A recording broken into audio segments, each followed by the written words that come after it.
বাংলাদেশ বলে আর কোনো দেশ থাকবে না। এগুলো কিন্তু বাংলাদেশের মধ্যে পড়ে এবং এই জায়গাটা হচ্ছে রংপুর। টাকার বস্তা ছুড়ে দিয়ে বাংলাদেশের একটি আস্ত বিভাগকে কিনে নেওয়া আর তাতে রাজি না হলে সরাসরি সামরিক ট্যাঙ্ক চালিয়ে মাটি জবরদখল করার এক ভয়ঙ্কর ছক কষছে ভারত। টার্গেট উত্তরের প্রাচীন জনপদ রংপুর। ভারতের ছায়া সরকার এবং কট্টরপন্থী নীতি নির্ধারকদের সরাসরি হুঙ্কার, হয় রংপুর ভারতের হাতে তুলে দাও, নয়তো আসাম ও পশ্চিমবঙ্গের মানচিত্র গিলে খাবে গোটা রংপুরকে। একটি স্বাধীন ভূখণ্ডের দিকে সরাসরি এমন শকুনের দৃষ্টি দেওয়ার নেপথ্যে রয়েছে দিল্লির চরম অস্তিত্ব সংকট এবং সেভেন সিস্টার্স হাতছাড়া হওয়ার প্রবল আতঙ্ক। ভারতের এই উলঙ্গ আস্ফালনের মূল কারিগর তাদের জাতীয় নিরাপত্তা উপদেষ্টা বোর্ডের সাবেক সদস্য এবং পরমাণু নীতির শীর্ষ নিয়ন্ত্রক ভারত কারনাদ। তিনি নিছক কোনো সাধারণ কলামিস্ট নন। তার কথা সরাসরি দিল্লির নীতি নির্ধারণী টেবিলে প্রতিধ্বনিত হয়। তার এই আগ্রাসী প্রস্তাবের কেন্দ্রে রয়েছে ভারতের সবচেয়ে বড় দুর্বলতা চিকেন নেক বা শিলিগুড়ি করিডোর। মাত্র 22 কিলোমিটার চওড়া এই সরু গলার কাঁটাটি ভারতের মূল খণ্ডের সাথে উত্তর পূর্বাঞ্চলের 7টি রাজ্যকে আটকে রেখেছে। এই 22 কিলোমিটারের সুতো একবার ছিঁড়ে গেলে ভারতের মানচিত্র থেকে চিরতরে খসে পড়বে সেভেন সিস্টার্স। আর ঠিক এই চিকেন নেকের নাকের ডগায় বাংলাদেশের ভেতরে চীনের প্রবল উপস্থিতি ভারতের রাতের ঘুম হারাম করে দিয়েছে। উত্তর পূর্বাঞ্চল হারানোর এই সাইকোলজিক্যাল ট্রমা থেকেই ভারত কারনাদ মোদী সরকারকে সরাসরি পরামর্শ দিয়েছেন টাকার জোরে রংপুরের 16,185 বর্গ কিলোমিটার মাটি কিনে নিয়ে ভারতের চিকেন নেককে প্রশস্তকরণের কাজে লাগাতে।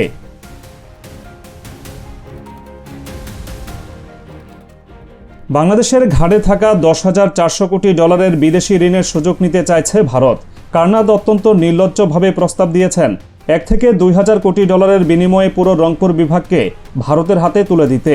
এই জঘন্য প্রস্তাবকে হালাল করতে তিনি টেনে এনেছেন 1803 সালের লুইজিয়ানা পারচেস মডেল, যেখানে আমেরিকা ফ্রান্সের কাছ থেকে টাকার বিনিময়ে বিশাল ভূখণ্ড কিনেছিল। এই নীল নকশা বাস্তবায়িত হলে রংপুর তার আবহমানকালের স্বাধীন আত্মপরিচয় হারিয়ে ভারতের আসাম বা পশ্চিমবঙ্গের একটি পরাধীন জেলায় পরিণত হবে।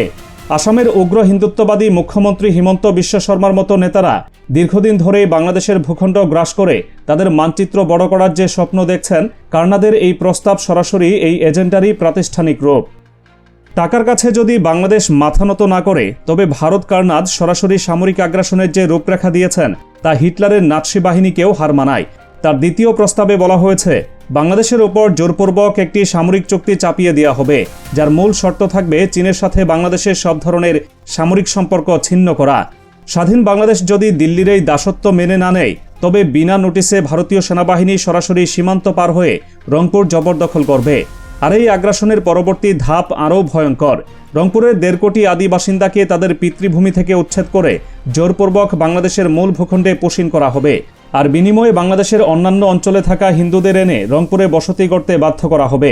একটি স্বাধীন রাষ্ট্রের ভেতরে ঢুকে এমন পরিকল্পিত জনবিনিময় বা জাতিগত নিধনের সরাসরি হুমকি আন্তর্জাতিক আইনের চূড়ান্ত লঙ্ঘন এবং চরম সাম্রাজ্যবাদী স্পর্ধা। দিল্লির এই আগ্রাসী বয়ান কেবল কাগজে কলমে আটকে নেই। মাঠের বাস্তবতা বলছে ভারতেই জবরদখলের সামরিক প্রস্তুতি অনেক আগেই শুরু করে দিয়েছে। চিকেন নেক বা শিলিগুড়ি করিডোরে বর্তমানে ইতিহাসের সবচেয়ে বড় সেনা সমাবেশ ঘটিয়েছে ভারত। বাংলাদেশ সীমান্ত ঘেঁষে একের পর এক নতুন সামরিক ঘাঁটি, বিমান ঘাঁটি তৈরি করা হয়েছে এবং আকাশপথে সর্বাধুনিক রাফায়েল যুদ্ধবিমান সার্বক্ষণিক পাহারায় রাখা হয়েছে। গত নভেম্বরে শিলিগুড়িতে ভারতের বিএসএফ, এসএসবি, আইটিবিপি, সেনাবাহিনী এবং রেলওয়ে পুলিশের শীর্ষ কর্তাদের যে মেগা সমন্বয় বৈঠক হয়েছে তা সরাসরি এই যুদ্ধের প্রস্তুতিরই অংশ। এর পরপরই মে মাসে একেবারে বাংলাদেশ সীমান্তের গা ঘেঁষে তিস্তা প্রহার নামে যে বিশাল সামরিক মহড়া ভারতীয় সেনাবাহিনী চালিয়েছে, তার সরাসরি ঢাকাকে দেওয়া দিল্লির পেশি শক্তির মহড়া।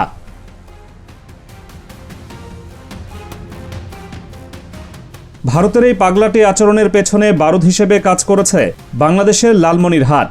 চিকেন নেক থেকে মাত্র 135 কিলোমিটার দূরের এই জেলায় দ্বিতীয় বিশ্বযুদ্ধের একটি পরিত্যক্ত বিমান ঘাঁটিকে নতুন করে প্রাণ দেওয়ার কাজ চলছে। আর এই ঘাঁটিতে চীনা কর্মকর্তাদের সরেজমিন পরিদর্শন দিল্লির বুকে সরাসরি কাঁপন ধরিয়ে দিয়েছে। ভারতের শীর্ষ থিঙ্ক ট্যাঙ্ক ব্রহ্মা চেলানি সরাসরি সতর্কতা দিয়েছেন লালমনিরহাটের এই ঘাঁটি থেকে যদি চীনের একটি সাধারণ ড্রোন বা নজরদারি বিমানও আকাশে উড়ে, তবে ভারতের পূর্বাঞ্চলীয় বায়ু কমান্ডের প্রতিটি গোপন মুভমেন্ট মুহূর্তের মধ্যে স্ক্যান হয়ে যাবে। চীনের রাডার সরাসরি শিলিগুড়ি করিডোর পর্যন্ত ভারতের আকাশসীমাকে নগ্ন করে দেবে। নিজেদের আকাশ নিরাপদ রাখতে ব্যর্থ হওয়ার এই চরম হতাশা থেকেই ভারত এখন মরিয়া হয়ে বাংলাদেশের মাটি গ্রাস করার পায়তারা করছে।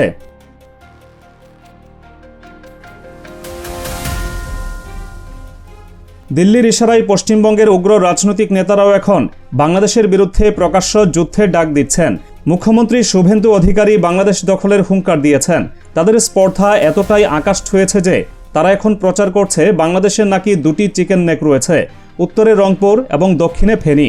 তাদের দখলদারিত্বের এই ক্ষুধা কেবল রংপুরে সীমাবদ্ধ নেই, তারা সরাসরি পুরো চট্টগ্রাম দখলেরও হুমকি দিচ্ছে। চট্টগ্রামের মাটিতে ভারতের পতাকা ওড়ানোর মতো যে অধ্যত্বপূর্ণ ঘোষণা তারা দিচ্ছে তা মূলত দিল্লির সাউথ ব্লকেরই গোপন বাসনার বহিঃপ্রকাশ। প্রতিদিন সীমান্তে পুশিন করার চেষ্টা এবং বাংলাদেশের অভ্যন্তরীণ বিষয়ে সরাসরি নাক গলানো প্রমাণ করে ভারতের কট্টরপন্থীরা পুরোদমে অ্যাকশনে নেমে পড়েছে।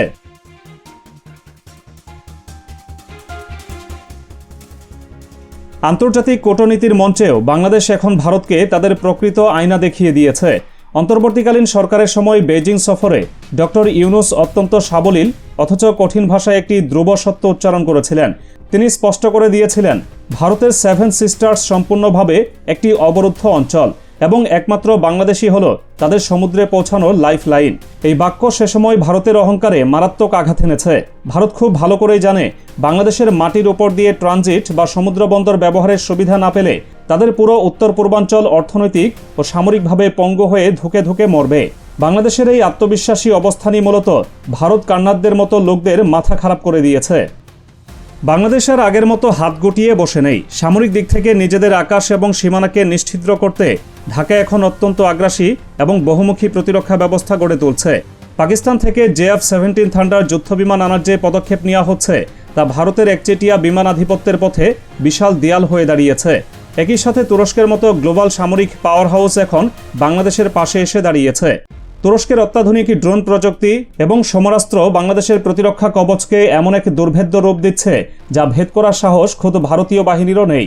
পাকিস্তান এবং তুরস্কের সাথে বাংলাদেশের এই শক্তিশালী সামরিক বন্ধন ভারতের দখলদারিত্বের রঙিন স্বপ্নে সরাসরি পানি ঢেলে দিয়েছে।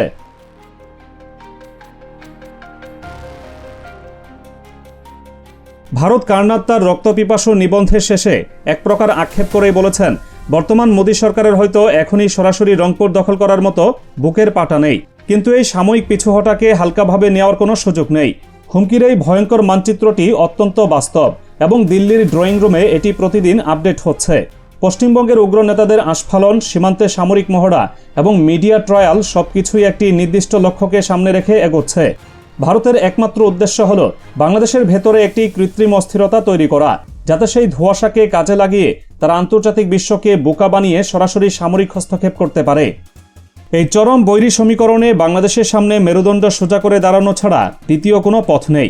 নিজেদের ভৌগোলিক দুর্বলতা এবং ভূরাজনৈতিক গুরুত্বকে কাজে লাগিয়ে ঢাকাকে এমন এক কঠিন পররাষ্ট্রনীতি গ্রহণ করতে হবে যেন ভারত বিন্দুমাত্র সুযোগ নেওয়ার সাহস না পায়।